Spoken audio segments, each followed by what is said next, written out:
അടുത്ത ക്വസ്റ്റ്യൻ ആണ്, പ്രമുഖ നാടകകൃത്തും നർത്തകിയുമായ ജലപാല വൈദ്യ അന്തരിച്ചു. അപ്പോൾ ജലപാല വൈദ്യ എന്തുമായിട്ട് ബന്ധപ്പെട്ടാന്ന് ചോദിച്ചു കഴിഞ്ഞാൽ പ്രമുഖ നാടകകൃത്തും നർത്തകിയുമാണ്. ഇനി ഇന്ത്യൻ യുവതാരം പ്രിയാൻഷു രജാവത്തിന് ഓർലിയൻസ് മാസ്റ്റേഴ്സ് ബാഡ്മിൻ്റൺ കിരീടം. അപ്പോൾ ഓർലിയൻസ് മാസ്റ്റേഴ്സ് ബാഡ്മിൻ്റൺ കിരീടം കിട്ടിയ ഇന്ത്യൻ യുവതാരം ചോദിച്ചു കഴിഞ്ഞാൽ പ്രിയാൻഷു രജാവത്താണ് കേട്ടോ. പ്രിയാൻഷു രജാവത്ത് ഏതിനുമായിട്ട് ബന്ധപ്പെട്ടാണ്? ബാഡ്മിൻ്റനുമായിട്ട് ബന്ധപ്പെട്ടതാണ് Priyanshu Rajawat. European club football മത്സരത്തിൽ ഏറ്റവും കൂടുതൽ ഗോൾ നേടുന്ന താരമായിട്ട് ലയണൽ മെസ്സി. 701 ഗോൾ നേടിയ ക്രിസ്ത്യാനോ റൊണാൾഡോയാണ് 702 ഗോളുമായി മെസ്സി മറികടന്നത്. അപ്പോൾ അന്താരാഷ്ട്ര മത്സരങ്ങളിൽ ഏറ്റവും കൂടുതൽ ഗോൾ നമ്മുടെ റൊണാൾഡോയ്ക്കാണ്, 130 ഗോളുണ്ട്. രണ്ടാം സ്ഥാനം ഇപ്പോൾ മെസ്സിക്കാണ്. മെസ്സി രണ്ടാം സ്ഥാനത്തേക്ക് വന്നത് നമ്മുടെ അലി ദെയ്നെ മറികടന്നാണ്. ഇത് പറയുന്നത് യൂറോപ്യൻ ഫുട്ബോൾ ക്ലബിൻ്റെ കാര്യമാണ്. യൂറോപ്യൻ ക്ലബ്ബ് ഫുട്ബോളിൽ ഒന്നാം സ്ഥാനം റൊണാൾഡോ ആയിരുന്നു. റൊണാൾഡോനെ മറികടന്ന് ഇപ്പോൾ ഒന്നാം സ്ഥാനം ആർക്കുണ്ട്? നമ്മുടെ മെസ്സിക്ക് കിട്ടിയിട്ടുണ്ട്. ഇനി ഇംഗ്ലീഷ് പ്രീമിയർ ലീഗ് ഫുട്ബോളിൽ 100 ഗോളുകൾ നേടുന്ന ആദ്യ ഏഷ്യൻ താരമായി സൺ ഹ്യൂങ് മിൻ ആണ്. പ്രീമിയർ ലീഗ് ക്ലബ്ബ് ടോട്ടൻ ഹോട്ട്സ്പറിൻ്റെ താരമാണ് ദക്ഷിണ കൊറിയക്കാരനായ സൺ. ഇനി പോയ വർഷത്തെ ലോകത്തെ സ്വാധീനിച്ച വ്യക്തികളെക്കുറിച്ചുള്ള ടൈം മാഗസിൻ പട്ടികയിൽ ബോളിവുഡ് സൂപ്പർ താരം ഷാരൂഖ് ഖാനാണ് ഒന്നാം സ്ഥാനം കിട്ടിയിരിക്കുന്നത്. ഷാരൂഖ് ഖാനാണ് ടൈം മാഗസിൻ്റെ ഒന്നാം സ്ഥാനം കിട്ടിയിരിക്കുന്നത്. രണ്ടാം സ്ഥാനത്ത് ഇറാനിയൻ വനിതകൾക്കാണ് രണ്ടാം സ്ഥാനം കിട്ടിയിരിക്കുന്നത്. അടുത്ത അർജുന അവാർഡ് നേടിയ ആദ്യ ക്രിക്കറ്റ് താരമാണ് സലീം ദുറാനി. ഇത് ഇമ്പോർട്ടൻ്റ് ആണ്. സലീം ദുറാനി ഏത് കായികവുമായിട്ട് ബന്ധപ്പെട്ടിരിക്കുന്നു? ക്രിക്കറ്റുമായിട്ട് ബന്ധപ്പെട്ടിരിക്കുന്നു. അർജുന അവാർഡ് കൊടുത്തു തുടങ്ങിയ വർഷം 1961 ആ വർഷമാണ് സലീം ദുറാനിക്ക് അർജുന അവാർഡ് പുരസ്കാരം കിട്ടുന്നത്. ഇനി US മോർണിംഗ് കൺസൾട്ടൻസി നടത്തിയ സർവേയിൽ ലോകത്തിലെ ജനപ്രിയ നേതാക്കളുടെ പട്ടികയിൽ ഇന്ത്യൻ പ്രധാനമന്ത്രി നരേന്ദ്രമോദിക്ക് ഒന്നാം സ്ഥാനം. ATP പുരുഷ ടെന്നീസ് സിംഗിൾസ് റാങ്കിങ്ങിൽ നൊവാക്ക് ജോക്കോവിച്ചിന് വീണ്ടും ഒന്നാം സ്ഥാനം. ATP പുരുഷ ടെന്നീസ് സിംഗിൾസ് റാങ്കിങ്ങിൽ ഒന്നാം സ്ഥാനത്തെത്താൻ പ്രായം കൂടിയ ആൾ ചോദിച്ചാൽ നൊവാക്ക് ജോക്കോവിച്ച് തന്നെയാണ്. ഡബിൾസിൽ പ്രായം കൂടിയ താരമാണെങ്കിൽ അത് രോഹൻ ബൊപ്പണ്ണയുമാണ്. അടുത്ത നാഷണൽ ഡയറി റിസർച്ച് ഇൻസ്റ്റിറ്റ്യൂട്ടിൽ ഇന്ത്യയിൽ ആദ്യമായിട്ട് ക്ലോണിങ്ങിലൂടെ വികസിപ്പിച്ച ഗിർ പശു ചോദിച്ചു കഴിഞ്ഞാൽ അത് ഗംഗയാണ്. ഇനി നാഷണൽ ഡയറി റിസർച്ച് ഇൻസ്റ്റിറ്റ്യൂട്ടിൻ്റെ ആസ്ഥാനം കർണാലാണ്. 1955 കർണാലിലേക്ക് ആസ്ഥാനം മാറ്റിയത്. ശരിക്കും ഇത് ഫോം ചെയ്തത് 1923 ബാംഗ്ലൂരാണ്. പക്ഷേ ഇത് പിന്നെ അതിൻ്റെ ആസ്ഥാനം കർണാലിലേക്ക് മാറ്റുകയാണ് ചെയ്തത്. അപ്പോൾ ഇപ്പോഴത്തെ ആസ്ഥാനം കർണാൽ തന്നെ പഠിക്കാം. ഇനി പൂർണ്ണമായും വൈദ്യുതീകരിച്ച റെയിൽവേ ശൃംഖലയുള്ള ഇന്ത്യയിലെ ആദ്യ സംസ്ഥാനം ഏതാണെന്ന് ചോദിച്ചാൽ ഹരിയാനയാണ് കേട്ടോ. പൂർണ്ണമായും വൈദ്യുതീകരിച്ച റെയിൽവേ ശൃംഖലയുള്ള ഇന്ത്യയിലെ ആദ്യ സംസ്ഥാനം ഹരിയാനയാണ്. ഇന്ത്യൻ വംശജനായ റിച്ചാർഡ് വർമ്മ US വിദേശകാര്യ ഉപസെക്രട്ടറിയായി നിയമിതനായി. അപ്പോൾ US വിദേശകാര്യ ഉപസെക്രട്ടറിയായ ഇന്ത്യൻ വംശജൻ അത് റിച്ചാർഡ് വർമ്മയാണ്. സ്ത്രീകളുടെ സ്വയം രക്ഷയ്ക്കും ആത്മവിശ്വാസം വർദ്ധിപ്പിക്കുന്നതിനുമായി കുടുംബശ്രീയും സ്പോർട്സ് കേരള ഫൗണ്ടേഷനും സംയുക്തമായി ആരംഭിച്ച പദ്ധതിയാണ് ധീരം. സ്ത്രീകളുടെ സ്വയം രക്ഷ, ആത്മവിശ്വാസം ഇതൊക്കെ വർദ്ധിപ്പിക്കാൻ വേണ്ടിയിട്ട് കുടുംബശ്രീ അതേപോലെ സ്പോർട്സ് കേരള ഫൗണ്ടേഷൻ്റെ ആഭിമുഖ്യത്തിലുള്ള പദ്ധതിയാണ് ധീരം. ഇനി പ്രമുഖ ബാലസാഹിത്യകാരനായ KV രാമനാഥൻ അന്തരിച്ചു. അപ്പോൾ KV രാമനാഥൻ ഏതുമായിട്ട് ബന്ധപ്പെട്ടാണ്? പ്രശസ്ത ബാലസാഹിത്യകാരനാണ് KV രാമനാഥൻ കേട്ടോ. KV രാമനാഥൻ ബാലസാഹിത്യ രംഗത്തെ സമഗ്ര സംഭാവനയ്ക്ക് 2014 കേന്ദ്ര സാഹിത്യ അക്കാദമി പുരസ്കാരം ലഭിച്ചിട്ടുണ്ട്. അങ്ങനെയാണെങ്കിൽ നമ്മുടെ സാറ തോമസിന് കേരള സാഹിത്യ അക്കാദമി പുരസ്കാരം കിട്ടിയ കൃതി ചോദിച്ചാൽ ഏതാണ്? നാർമണി പുടവയാണ് കേട്ടോ. നാർമണി പുടവയാണ്. ഇനി സ്റ്റാറ്റിസ്റ്റിക് മേഖലയിലെ നോബൽ പുരസ്കാരം എന്നറിയപ്പെടുന്ന സ്റ്റാറ്റിസ്റ്റിക് ഇൻ്റർനാഷണൽ പ്രൈസ് ഇന്ത്യൻ പ്രതിഭയായിട്ടുള്ള CR റാവുവിന്. അപ്പോൾ സ്റ്റാറ്റിസ്റ്റിക് ഇൻ്റർനാഷണൽ പ്രൈസാണ് സ്റ്റാറ്റിസ്റ്റിക് മേഖലയിൽ നോബൽ പുരസ്കാരം എന്നറിയപ്പെടുന്നത്. അത് കിട്ടിയത് നമ്മുടെ CR റാവുവിനാണ്. 1968 പത്മഭൂഷണും 2001 പത്മവിഭൂഷണും നൽകി രാഷ്ട്രം ആദരിച്ചിട്ടുണ്ട്.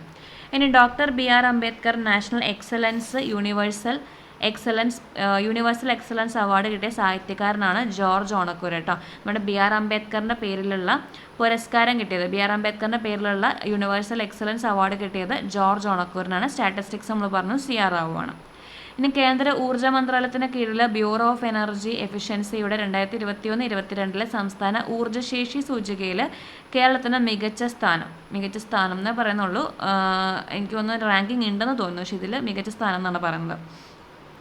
അടുത്ത ഇന്ത്യക്കാരിയായ കിരൺ നടാർ ഫ്രാൻസിൻ്റെ പരമോന്നത സിവിലിയൻ ബഹുമതിയായ knight of the legion of honour പുരസ്കാരം. അപ്പോൾ ഫ്രാൻസിൻ്റെ പരമോന്നത സിവിലിയനായ knight of the legion of the honour കിട്ടിയത് ഇന്ത്യക്കാരിയായിട്ടുള്ള കിരൺ നടാറിനാണ് കേട്ടോ. കിരൺ നടാറിന് ഫ്രാൻസിൻ്റെ ബഹുമതിയായിട്ടുള്ള ഷെവലിയർ പുരസ്കാരം കുറേ ഇന്ത്യക്കാർക്കും കേരളീയർക്കും കിട്ടിയിട്ടുണ്ട്.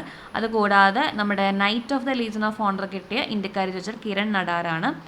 അതേപോലെ നമ്മുടെ ബ്രിട്ടീഷിൻ്റെ നൈറ്റ്ഹുഡ് പുരസ്കാരം കിട്ടിയ ആദ്യ ഇന്ത്യക്കാരൻ ആരെന്ന് ചോദിച്ചാലോ അത് 2024 ആണ്. അത് കിട്ടിയ ആദ്യ ഇന്ത്യക്കാരൻ സുനിൽ ഭാരതി മിറ്റലാണ് കേട്ടോ. സുനിൽ ഭാരതി മിത്തലാണ് ആദ്യത്തെ നൈറ്റ്ഹുഡ് കിട്ടിയ ഇന്ത്യക്കാരൻ.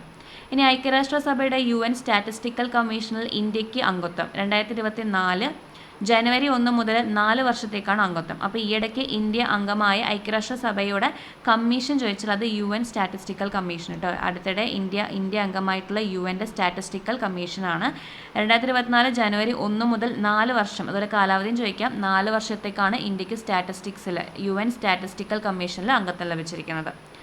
വയനാട്ടിലെ മീനങ്ങാടി പഞ്ചായത്തിൽ 2016 തുടങ്ങിയ കാർബൺ ന്യൂട്രൽ പ്രവർത്തനങ്ങൾക്ക് കേന്ദ്ര സർക്കാരിൻ്റെ 1 കോടി രൂപയുടെ പുരസ്കാരം. അപ്പോൾ കേന്ദ്ര സർക്കാരിൻ്റെ പുരസ്കാരം കിട്ടിയത് വയനാട്ടിലെ മീനങ്ങാടി പഞ്ചായത്തിലാണ്. 2016 തുടങ്ങിയ കാർബൺ ന്യൂട്രൽ പ്രവർത്തനങ്ങൾക്കാണ് പുരസ്കാരം കിട്ടിയത്. നമുക്കറിയാം ഇന്ത്യയിൽ തന്നെ കാർബൺ ന്യൂട്രൽ ആയിട്ടുള്ള ആദ്യത്തെ ജില്ലയാണ് വയനാട് ജില്ല. വയനാട്ടിൽ അപ്പോൾ മീനങ്ങാടിയിൽ 2016 തുടങ്ങിയ കാർബൺ ന്യൂട്രൽ പ്രവർത്തനങ്ങൾക്കാണ് കേന്ദ്ര സർക്കാരിൻ്റെ 1 കോടി രൂപ പുരസ്കാരം കിട്ടിയിരിക്കുന്നത് കേട്ടോ. 2016 തുടങ്ങിയതാണെന്ന് പഠിക്കുക. അതുപോലെ ആദ്യത്തെ കാർബൺ ന്യൂട്രൽ ജില്ല നമ്മുടെ വയനാടാണെന്നും ആലോചിക്കാം. ഇനി മലയാളി താരം സജൻ പ്രകാശിന് തായ്ലൻഡ് ഓപ്പൺ നീന്തൽ സ്വർണം. തായ്ലൻഡ് ഓപ്പൺ നീന്തലിൽ സ്വർണം കിട്ടിയ മലയാളി താരമാണ് സജൻ പ്രകാശ്. 200 മീറ്റർ ബട്ടർഫ്ലൈ, ഈ ഇനം ഒന്ന് നോക്കിക്കോ. സജൻ പ്രകാശിൻ്റെ ഇനം ചോദിക്കാൻ ചാൻസ് ഉണ്ട്. ഏതാണ്? ബട്ടർഫ്ലൈ ആണ് കേട്ടോ. 200 മീറ്റർ ബട്ടർഫ്ലൈ വിഭാഗത്തിലാണ് സജൻ പ്രകാശിന് സ്വർണ്ണ നേട്ടം കൈവരിച്ചത്. തായ്ലൻഡ് ഓപ്പൺ നീന്തൽ മത്സരമാണ്.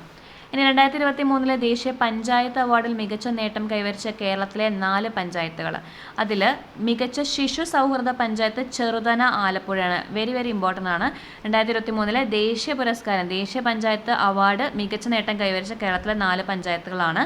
അതിൽ മികച്ച ശിശു സൗഹൃദ പഞ്ചായത്തായത് ആലപ്പുഴയിലെ ചെറുതനയും, സ്വയം പര്യാപ്തമായ അടിസ്ഥാന സൗകര്യങ്ങൾ കിട്ടിയത് ആലപ്പുഴയിലെ വിയാപുരത്തിനും, ജലപര്യാപ്തതയ്ക്കുള്ള പ്രവർത്തനങ്ങളിൽ 2ാം സ്ഥാനം കിട്ടിയത് പെരുമ്പടപ്പം പലപ്പുറവും, സദ്ഭരണ വിഭാഗം 3ാം സ്ഥാനം കിട്ടിയത് അളഗപ്പ നഗർ തൃശ്ശൂരുമാണ്.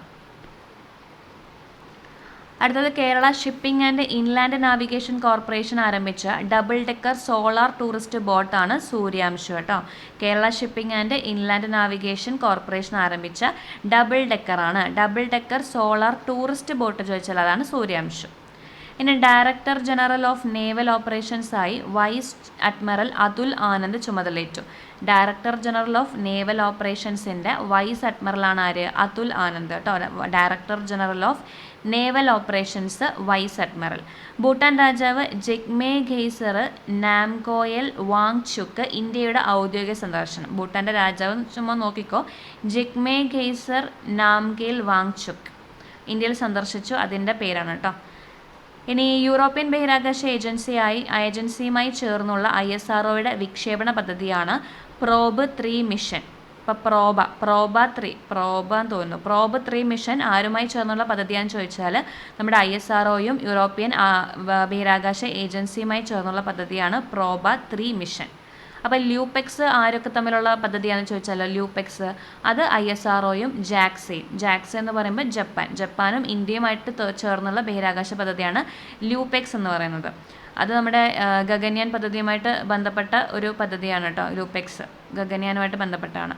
ഇനി യൂറോപ്യൻ ബഹിരാകാശ ഏജൻസിയുമായി ചേർന്നുള്ള ISROൻ്റെ വിക്ഷേപണ പദ്ധതിയാണ് പ്രോബ് 3 മിഷൻ. ഇനി വൈസ് അഡ്മിറൽ സഞ്ജയ് ജസ്ജിത് സിംഗ് നാവികസേനയുടെ വൈസ് ചീഫായി ചുമതലയേറ്റു. അപ്പോൾ സഞ്ജയ് ജസ്ജിത് സിംഗ് ആണ് നാവികസേനയുടെ വൈസായിട്ട്. ഇപ്പം നമ്മുടെ നാവികസേനയുടെ 26ാമത് മേധാവിയായ ആളാണ് ആര്? ദിനേശ് കുമാർ ത്രിപാഠി കേട്ടോ. നാവികസേനയുടെ 26ാമത് മേധാവി ദിനേശ് കുമാർ ത്രിപാഠിയാണ്. നാവികസേനയുടെ 25ാമത് മേധാവിയായ മലയാളിയാണ് R ഹരികുമാർ. ഇനി ഇന്ത്യൻ നാവികസേനയും ശ്രീലങ്കൻ നാവികസേനയും ചേർന്ന് കൊളംബിയയിൽ ആരംഭിച്ച സംയുക്ത സൈനിക അഭ്യാസമാണ് സ്ലിനെക്സ് 2023. അപ്പോൾ സ്ലിനെക്സ് 2023 ആരൊക്കെ തമ്മിലുള്ള എക്സസൈസ് ആണെന്ന് ചോദിച്ചാൽ നാവികസേനയും നമ്മുടെ ഇന്ത്യൻ നാവികസേനയും ശ്രീലങ്കൻ നാവികസേനയും തമ്മിലുള്ളതാണ് സ്ലിനെക്സ് 2023. ഇത് ഏത് രാജ്യത്താണ് നടന്നതെന്ന് ചോദിച്ചാൽ കൊളംബിയയിൽ കേട്ടോ. ശ്രീലങ്കയുടെ ക്യാപിറ്റലായ കൊളംബിയയിൽ. ഇനി സംസ്ഥാനത്തെ 2ാമത്തെ ഫിഷറീസ് കോളേജ് എവിടെയാണ് വരുന്നത്? പയ്യന്നൂരിലാണ്. ആദ്യത്തെ ഫിഷറീസ് കോളേജ് കൊച്ചിയിലുണ്ട്, 2ാമത്തേത് പയ്യന്നൂരിലാണ്. മുഖ്യമന്ത്രി പിണറായി വിജയനാണ് ഉദ്ഘാടനം ചെയ്തത്. ഇനി റിസർവ് ബാങ്ക് ഓഫ് ഇന്ത്യയുടെ എക്സിക്യൂട്ടീവ് ഡയറക്ടറായി നീരജ് നിഗം നിയമിതനായി. RBIൻ്റെ ഇന്ത്യയുടെ എക്സിക്യൂട്ടീവ് ഡയറക്ടർ RBIയുടെ എക്സിക്യൂട്ടീവ് ഡയറക്ടർ കേട്ടോ. RBIൻ്റെ എക്സിക്യൂട്ടീവ് ഡയറക്ടറാണ് നീരജ് നിഗമാണ്. 2023 ഫോബ്സിൻ്റെ ലോക ശതകോടീശ്വരന്മാരുടെ പട്ടികയിൽ ബെർണാഡ് അർണോൾഡും കുടുംബവും 1ാം സ്ഥാനത്ത്. ഫോബ്സിൻ്റെ ലോക ശതകോടീശ്വര പട്ടിക ഇത് മാറിക്കൊണ്ടിരിക്കും കേട്ടോ. ലോക റാങ്കിങ് ഈ ശതകോടീശ്വരന്മാരുടെ റാങ്കിങ്ങിൽ മാറിക്കൊണ്ടേയിരിക്കും. 2023 കണക്കനുസരിച്ച് അത് ബെർണാഡ് അർണോൾട്ടാണ്. നമ്മൾ ലൂയി വിറ്റൻ്റെ സ്ഥാപകനായ ബെർണാഡ് അർണോൾട്ടാണ്. ഇനി നാഷണൽ റൈഫിൾ അസോസിയേഷൻ ഓഫ് ഇന്ത്യയുടെ പ്രസിഡൻ്റായി കാളികേശ് നാരായണ സിംഗ് ദേവ് ചുമതലയേറ്റു. National rifle association of India കേട്ടോ, അതിൻ്റെ പ്രസിഡൻ്റാണ് കാളികേശ് നാരായണ സിംഗ് ദേവാണ് റൈഫിൾ അസോസിയേഷൻ ഓഫ് ഇന്ത്യയുടെ പ്രസിഡന്റ്. രാജ്യത്തെ ആദ്യ പൊതുജനാരോഗ്യ മ്യൂസിയം എവിടെയാണ് വരുന്നത്? അത് കൊൽക്കത്തയിലാണ് കേട്ടോ. രാജ്യത്തെ ആദ്യ പൊതുജനാരോഗ്യ മ്യൂസിയം കൊൽക്കത്തയിലാണ്. 2023 ലോക ചെസ് ചാമ്പ്യൻഷിപ്പിൽ ഖസാക്കിസ്ഥാൻ വേദിയാകും. അപ്പോൾ 2023 ലോക ചെസ് ചാമ്പ്യൻഷിപ്പിൻ്റെ വേദി ചോദിച്ചാൽ ഖസാക്കിസ്ഥാനിലെ അസ്താനയിലാണ് 2023 ലോക ചെസ് ചാമ്പ്യൻഷിപ്പ് വേദി. ഇനി 2024 ലോക ചെസ് ചാമ്പ്യൻഷിപ്പിൻ്റെ വേദി ചോദിച്ചാൽ അത് സിംഗപ്പൂർ കേട്ടോ. 2024 ലോക ചെസ് ചാമ്പ്യൻഷിപ്പിൻ്റെ വേദി സിംഗപ്പൂറാണ്. ഫിഡയുടെ വേൾഡ് ചെസ് ചാമ്പ്യൻഷിപ്പ് 2023 വേദിയാണെങ്കിൽ അത് അസ്താനയിലായിരുന്നു.